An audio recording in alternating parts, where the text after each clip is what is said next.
a town filled with narrow minds and hate.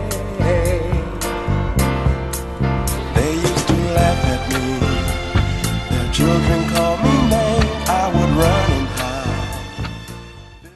Hello. Hello, hello, hello. And thank you so much for tuning in to A Spoonful of Comfort. I am Claudrine Jackson, your host for A Spoonful of Comfort. I have a very exciting show today. As you can see, I'm surrounded by comfort. I have all these bass singers, and bass singers are still a part of my life. Wonderful. I'm going to introduce them to you in a minute, and they will tell their story. But first, I want to thank the watchers. Thank you so much for the privilege of your time. It's an honor to be able to speak to you every Tuesday. I want to remind you about the 20 Grand reunion that's coming up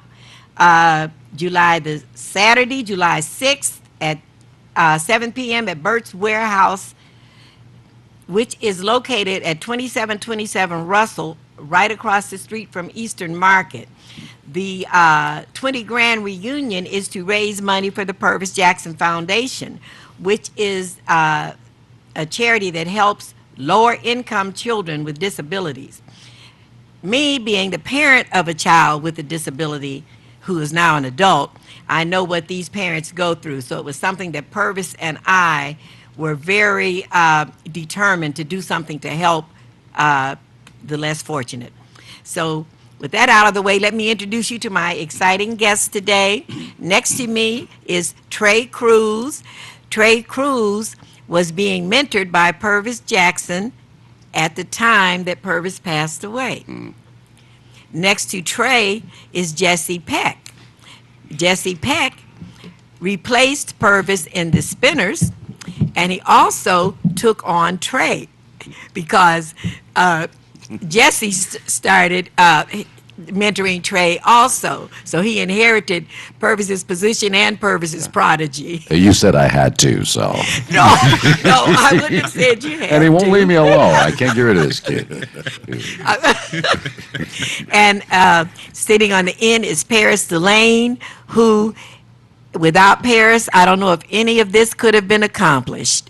And Paris Delane, before we talk about Almost, which is the song that Purvis sang that I wrote that they resurrected, I want Paris to tell you a little bit about Bolden, the movie that he's in, before we get started with Almost. Well, Bolden is a movie that was directed and written by my friend Dan Prisker. If you don't know who Buddy Bolden was, Buddy Bolden is the man who actually created jazz. He was born in the 1800s, and he was a phenomenal musician, but he never followed the rules. But nobody really knew who he was. He ended up in a mental institution after, he died in 1930. And if it wasn't for him, there would be no Louis Armstrong, there'd be no Dizzy Gillespie or anything like that. But to make a long story short, because you have to go see the movie, it's a phenomenal movie. It's about an hour, 57 minutes, and it's taken 15 years to do the film. But it's a big one. There's a lot of great actors in it. But what happened was he ended up in a mental institution, and he heard Louis Armstrong playing one of his songs, and he heard it through a vent in this mental institution. And 3 months later, after he heard it, and you got to remember, this man is extremely crazy, schizophrenic, but he heard this one scene where he hears it, and 3 months later he dies after the movie. But it's a very, very powerful movie. I end up in a mental institution. So you see me walking around like a zombie, and in certain parts of the movie. But it's a phenomenal movie. It's in all the AMC theaters. It's also, it's been there for a month, but now you can actually see it in your home. So you can go to Amazon Prime and watch it, or Google Play. Oh, that's very interesting. I'm anxious to see the movie. I have not seen it yet. The reason I have all these bass singers, I say it's all about the bass. This is 3 bass singers. They took my song, which was a poem that I wrote called Almost. Purvis sang the song. It was on the shelf for 20 years. Purvis has been gone for 11 years, and these three men resurrected Almost. And like I say, God is still working miracles in the world, and here you see. I don't know if the song is going to be a hit or not, but it's a hit in my heart already. Amen. So, Trey, would you tell us a little bit about why you, Trey was the impetus for the project. Will you tell us a little bit about why you started? Yes. Well, I met Purvis back in August of 2007. I was 13 at the time, and you were fortunate enough to, well, I was fortunate enough, you answered an email that I sent to the Spinners webpage and set up that meeting, and ever since that night, I was so inspired by Purvis and the legacy that he left behind. I told him that, I wanted to continue on the sound of bass singing and to keep the old school sound of Motown alive. And so, as you said earlier, I really give a lot of thanks, and this wouldn't be possible without my pops, Paris. The time and effort that he put into making sure the record sounded immaculate, perfect in every way, and to work with Jesse and I and getting our vocals down. He truly turned this into a masterpiece. And I also want to thank Lila Rivard as well for capturing not only the music video, but the documentary as well that will be featured on my website, treycruz.com. And thank you. Now, Jesse, do you have anything you want to tell us about the Spinners, what the Spinners are doing now? What the Spinners are doing, what they've always done for many, many decades. They're continuing to spin. They're still traveling across the globe and making people happy wherever we go. Looking forward to more and more fantastic shows. We just returned from Biloxi, Mississippi. I had a wonderful performance there. Prior to that, we were in Vegas. And I'm happy to say, while it's not Detroit, we will be performing on the 3rd, I believe, in Grand Traverse, Traverse City, just north in Michigan. So those of you who are in the area and don't mind the drive, make sure you come on out. We'll save some room for you. Let's have a fantastic time, Spinner style. All right.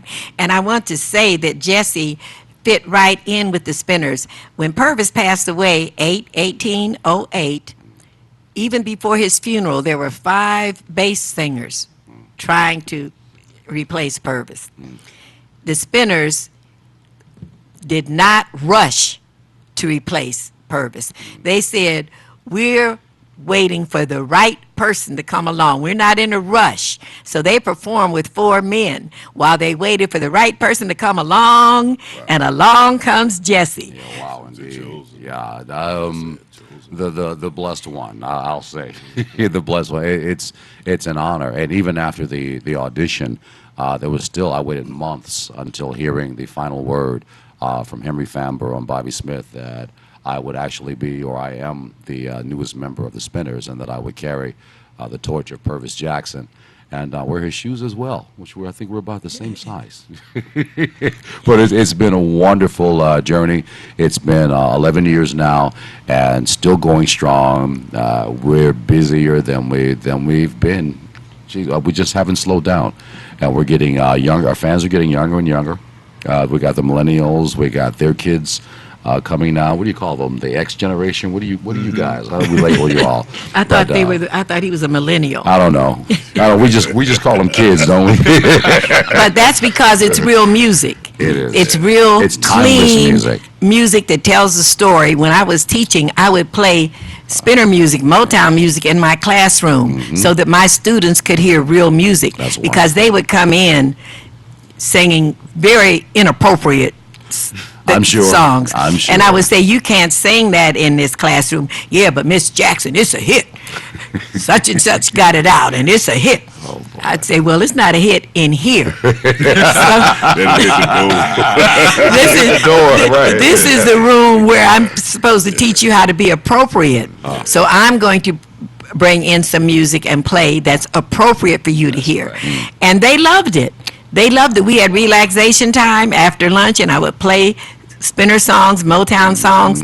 You can't do that with a lot of music today. I agree. And back then, music said what was in your heart. If a man had something he wanted to say to a woman, or a woman had something she wanted to say to a man, you found the lyrics from some song. Yes. Now, you don't dare say what you hear. Yeah, you get laughed at saying what's on your mind and what's on your heart. You know, we're not as poetic as we used to be. Thank you. We don't take poetic license, That's right. even in the writing and the delivery, the performance of our music. The classic music, that old school spinning music, there's no changing it. There's no stopping it. It is beautiful, and I love the way it says to a woman, I love you, I adore you, I am so interested and amazed by you, and I want to share my life. And whenever you call me, I'll be there. And I'll be, That's yeah, right. whenever you call me, I'll be there. Whenever you want me, I'll be there. Whenever you need me, That's right. I'll be there. The great thing I'll be around. Yes. also about the way music was made during the era of the Spinners and even the Temps and everything else. You know what a song, when that song, just the melody, you know right then and there what label it was basically coming Right. from, what style, whether it was Had a that Motown signature record, sound. or whether it was a Stax record. You know, you listen to Isaac Cage, it's real music. So, T-neck. yeah, you know, so. Real music that you could play for 9, 10, and 11-year-olds. Yeah. A lot of that music now you can't hear. And it's funny you say that. We have a lot of the folks that come to our shows, a lot of the fans that come to see the Spinners perform.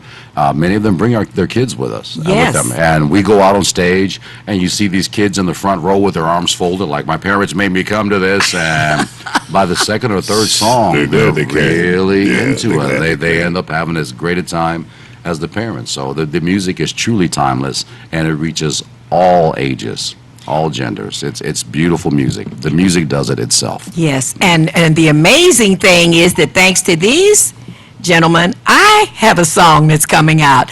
That's the real miracle in all of this. So which one of you is going to talk about Almost? Well, I just want to say one thing. The song is a hit. That's pretty much all I want to say. It's a hit. I know. Yeah. I know. I can feel it in my spirit. And I think the beautiful thing about it, too, is when we were doing the music video, having Purvis Jackson Jr. in the studio with us and in the part of the music video, to me, that was one of the most rewarding things that I think I'll ever be able to do.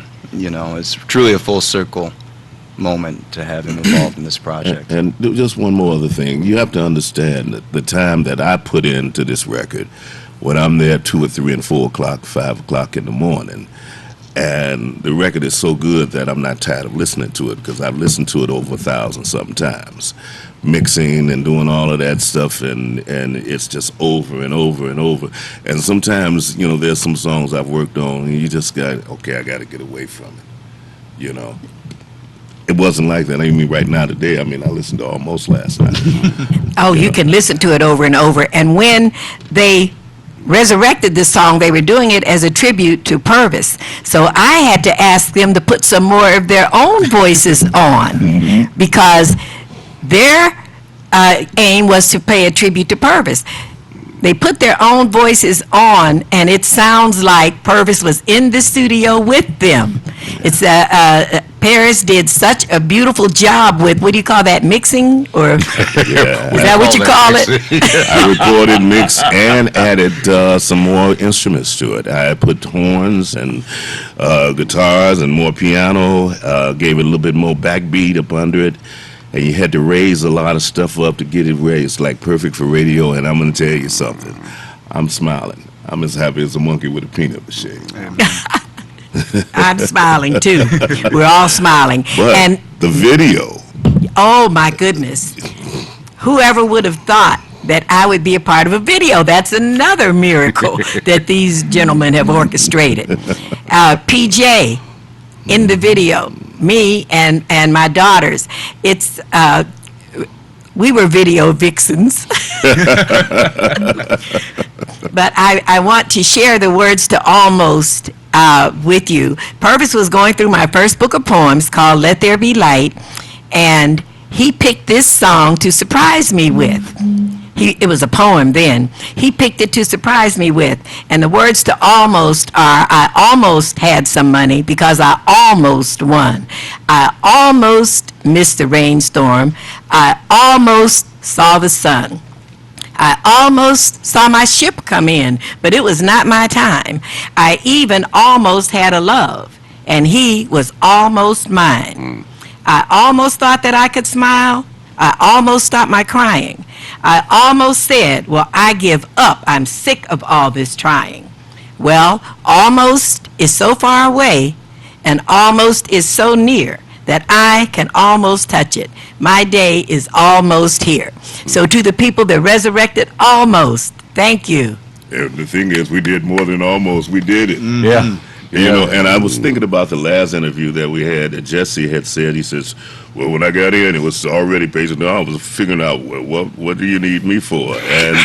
And when I listened to the finish of it, it's like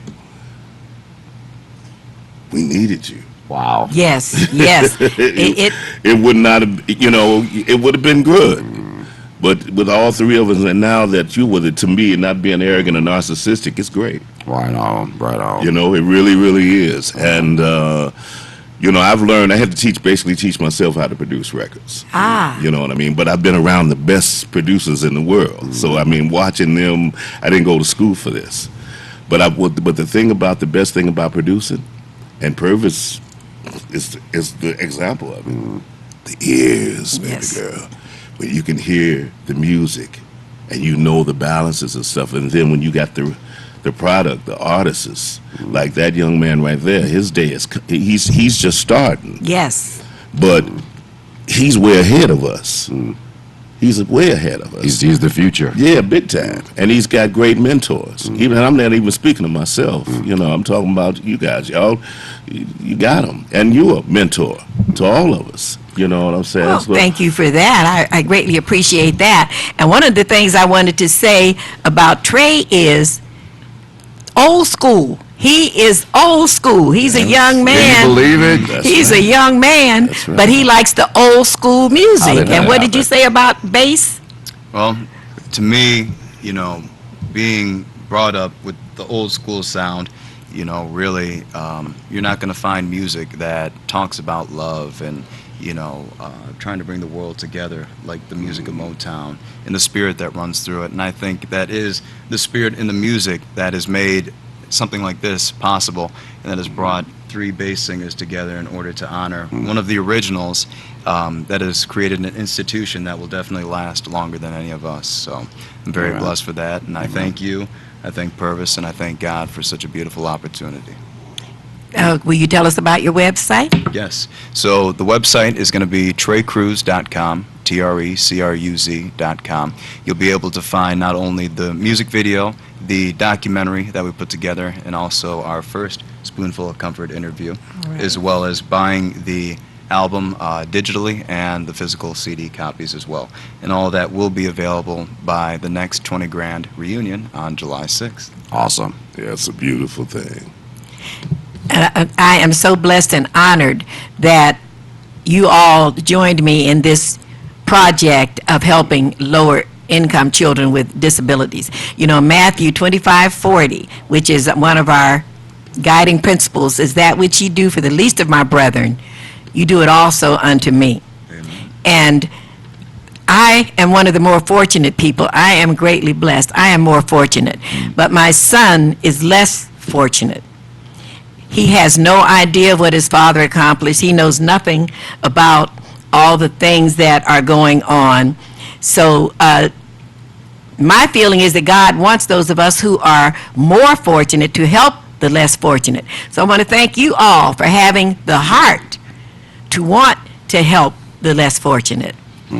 I got to say one more thing. Really, to be honest with you, Claudine, your son is more blessed than all of us. You know, for those that say there should be the first, should be the last, and those that say there should be the last, should be the first.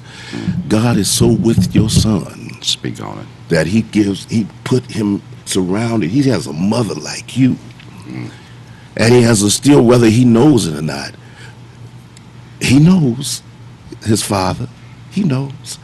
And one other thing he knows more than, and whether we don't get tune into it, he knows God. Yes. The Father of fathers.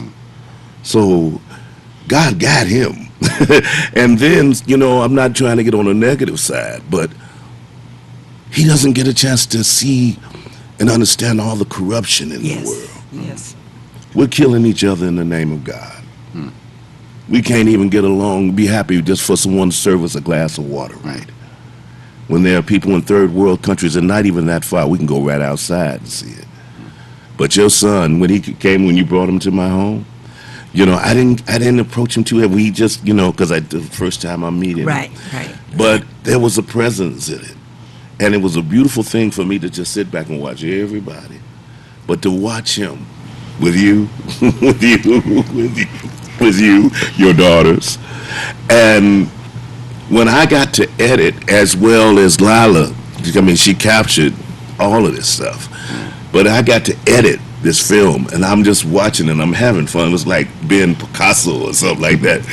Truly. And I'm painting you on the surface. Right, yes, I love yes. But as I got to edit the film, and it got to the part where Purvis Jr. is coming in with and he's in his own element. Yes. He's talking to God. Yes. You can see it in the whole aura of it. And I tell you, it's humbling. Well, thank you so much for those words. And it not only goes for Purvis Jr., it goes for other people in his situation, Exactly. which is the basis of the Purvis Jackson Autism Foundation, which Purvis and I, mainly Purvis was the one that kept pushing for it. And I wanted to do it, but I kept saying, I don't know if I can. And he said, but you know, you can try. That was Purvis's words. The book, my book, Inspired by Autism. Purvis wanted me to write the book, and I said, it's not a success story. But Purvis said, but it's an autism story. Write the book. So I don't know if he knew that his time was going to be gone, but he's still orchestrating because of the book and the foundation. I am still following along in the plans that we had. And I feel so blessed.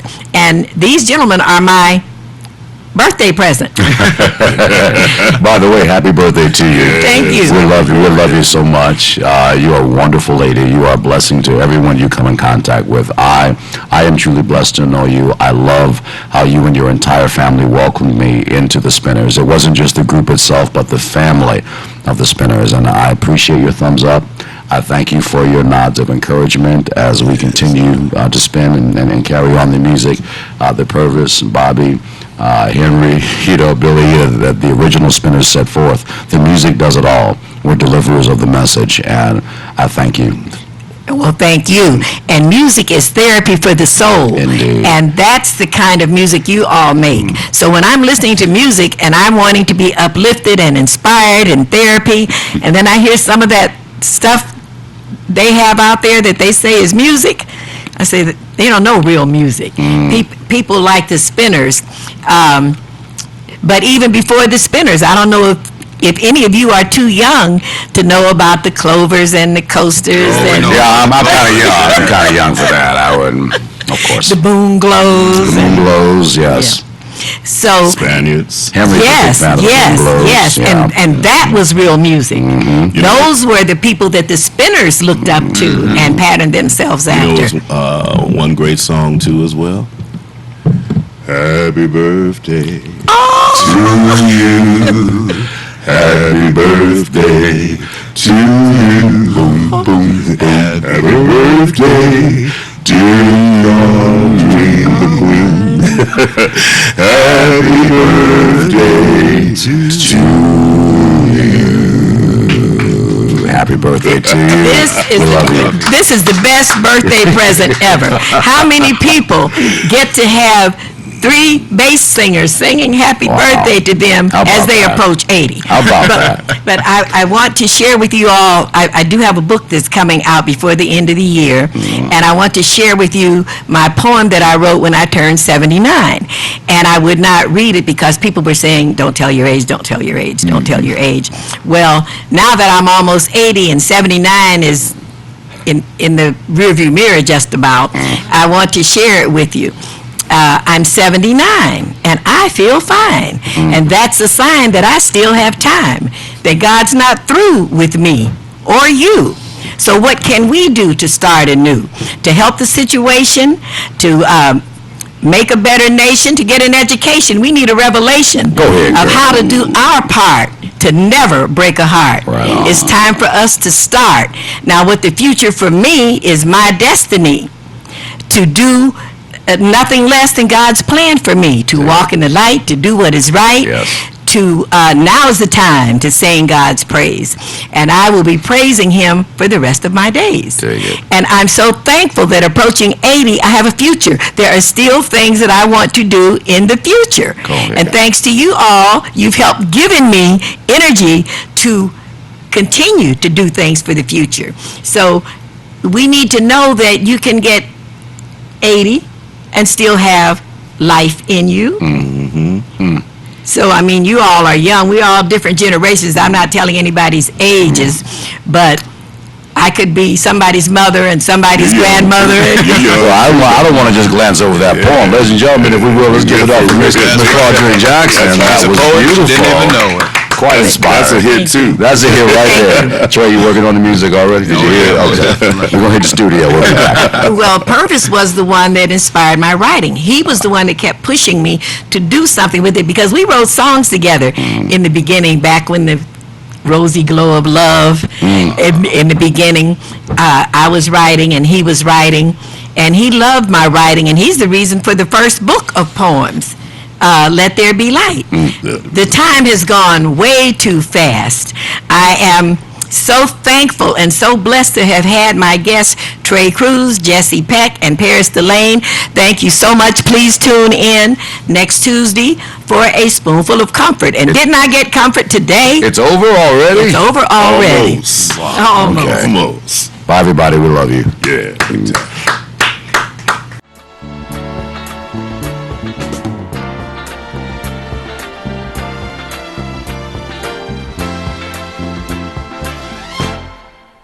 When I was 17, I ran away from home and from everything I had ever known. I was sick and tired